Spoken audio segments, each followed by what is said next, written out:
नमस्कार, मी किरण तुमचं स्वागत करतो डिजिटल एज्युकेशन या यूट्यूब चॅनलमध्ये.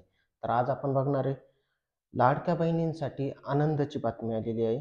लाडक्या बहिणींना 3,000 रुपये मिळणार आहे, ते पण 6वा आणि 7वा हप्ता कधी मिळणार आहे हे पण बघूया.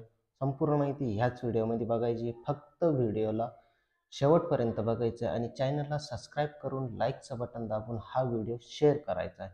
तर चला सुरू करू. तर लाडक्या बहिणींसाठी मोठी आनंदाची बातमी आलेली आहे. लाडक्या बहिणींना आता 3,000 रुपये मिळणार आहे. नवीन हप्ता केव्हा मिळणार या संदर्भात देखील अधिकृत घोषणा करण्यात आलेली आहे. महायुती सरकारमार्फत एक महत्त्वाचा असा निर्णय घेण्यात आला आहे. सरकारने ही जी मुख्यमंत्री माझी लाडकी बहीण योजना सुरू केली होती, त्यानुसार राज्य सरकार महिलांना दरमहा 1,500 रुपये देत आहे. नवीन सरकार स्थापन झाले तेव्हापासून राज्यातील सर्व पात्र महिलांना योजनेचा नवीन हप्ता केव्हा येईल याची वाट पाहत होत्या. पण आता जास्त वाट पाहावी लागणार नाही, कारण लाडकी बहीण योजना पैसे कधी मिळणार याची खात्रीशीर माहिती आलेली आहे. आता लाडक्या बहिणींना 3,000 रुपये मिळणार आहे.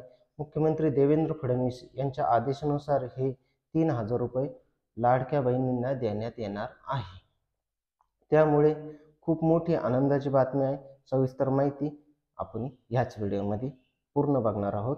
लाडक्या बहिणींना आता डिसेंबर आणि जानेवारी या 2 महिन्यांचे हप्ते एकदाच मिळणार आहे. या संदर्भात मोठे अपडेट येईल. महायुती सरकारने भरघोस मतांनी विजय मिळवला आणि सरकार स्थापन केले.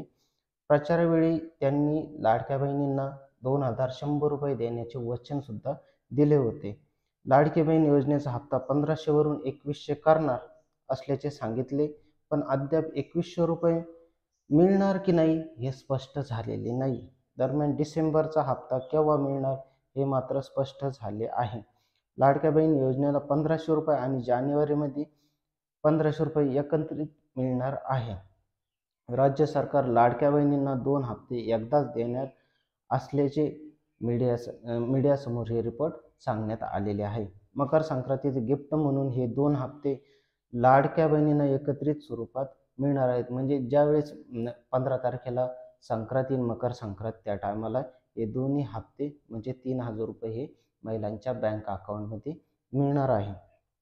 त्यानुसार आता मकर संक्रांती निमित्ताने यावेळी पण राज्य सरकार महिलांना 2 हप्ते एकदाच देणार आहे.